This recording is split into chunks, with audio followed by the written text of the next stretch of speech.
Bapak Ibu, saudara-saudariku yang terkasih, jumpa lagi dengan saya, Romo Jack SSCC dari Rumah Retret Batam Oase Center.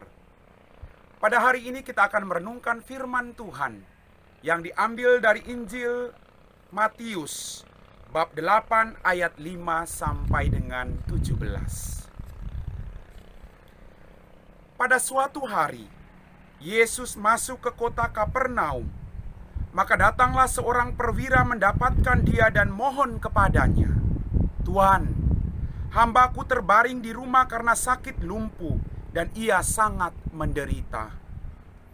Yesus berkata kepadanya, "Aku akan datang menyembuhkannya."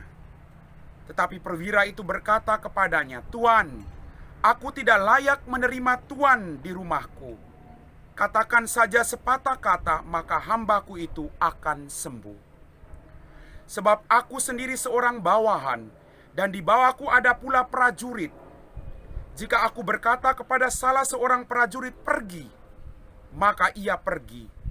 Dan kepada seorang lagi datang, maka ia datang. Ataupun kepada hambaku kerjakanlah ini, maka ia mengerjakannya." Mendengar hal itu, Yesus heran dan berkata kepada mereka yang mengikutinya, "Aku berkata kepadamu, sesungguhnya iman sebesar ini tidak pernah aku jumpai pada seorang pun di antara orang Israel. Aku berkata kepadamu, banyak orang akan datang dari timur dan barat dan duduk makan bersama dengan Abraham, Ishak dan Yakub di dalam kerajaan surga. Sedangkan anak-anak kerajaan itu sendiri akan dicampakkan ke dalam kegelapan yang paling gelap. Di sanalah akan terdapat ratap dan kertak gigi." Lalu Yesus berkata kepada perwira itu, "Pulanglah, dan terjadilah kepadamu seperti yang engkau percaya." Maka pada saat itu juga, sembuhlah hambanya. Setibanya di rumah Petrus, Yesus pun melihat ibu mertua Petrus terbaring karena demam. Maka dipegangnya tangan wanita itu, lalu lenyaplah demamnya. Wanita itu lalu bangun dan melayani Yesus. Menjelang malam dibawanyalah kepada Yesus banyak orang yang kerasukan setan. Dan dengan sepatah kata, Yesus mengusir roh-roh itu dan menyembuhkan orang-orang yang menderita sakit. Hal itu terjadi supaya genaplah sabda yang disampaikan oleh Nabi Yesaya. "Dialah yang memikul kelemahan kita dan menanggung penyakit kita." Demikianlah sabda Tuhan.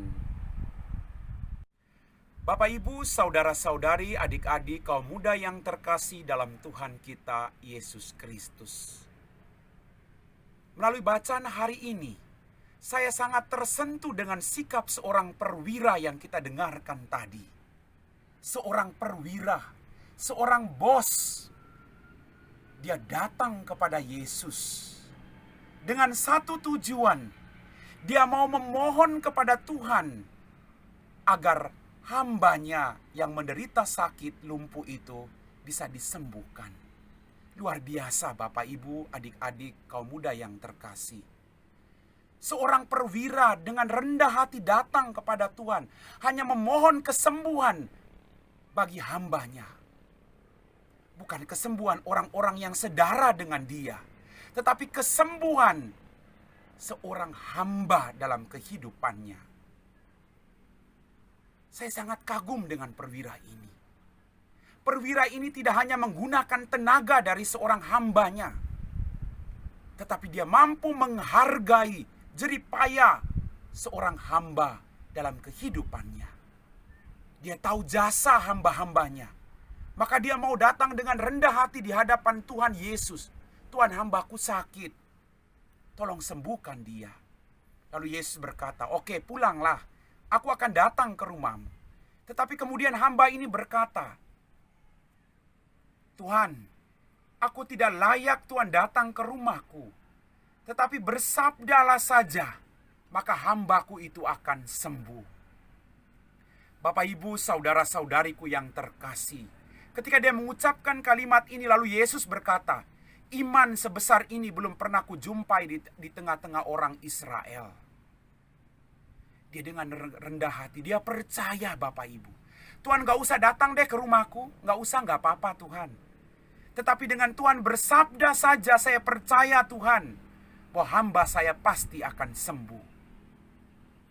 Bapak Ibu, saudara-saudariku yang terkasih dalam Tuhan kita Yesus Kristus.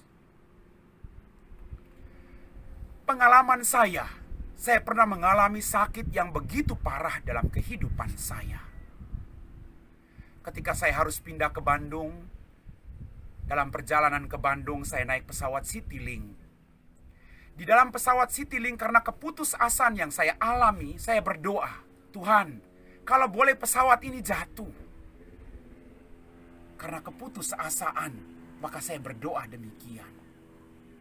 Tetapi saya punya satu keyakinan bahwa dalam keputusasaan saya, begitu banyak orang yang mendoakan saya di mana-mana.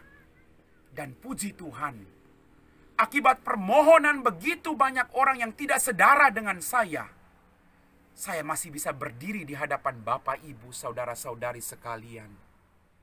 Haleluya. Tuhan kita luar biasa Bapak Ibu.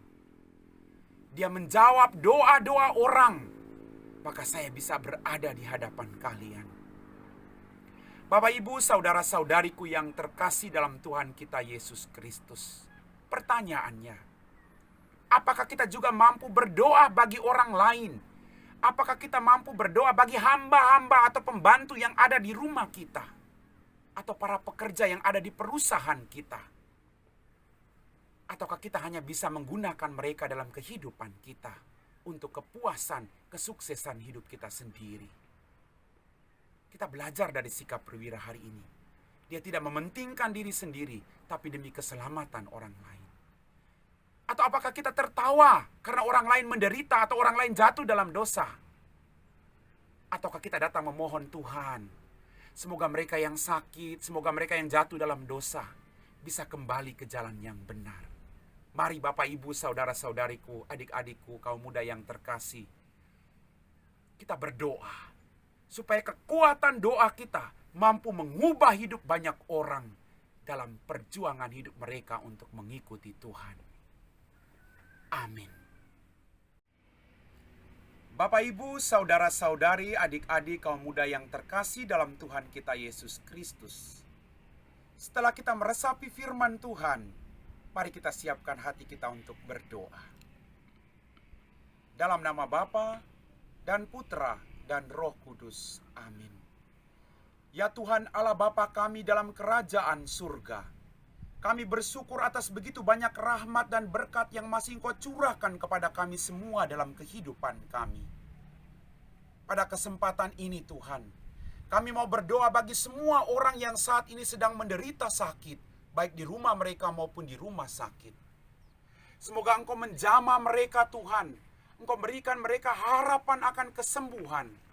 Seperti hari ini Engkau menjawab doa seorang perwira.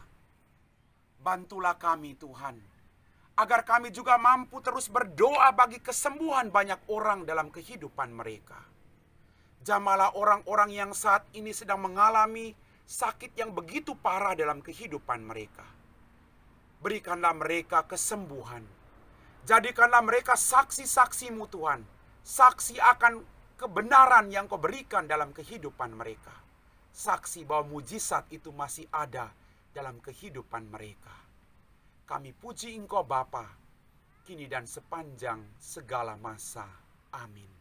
Dalam nama Bapa dan Putra dan Roh Kudus. Amin.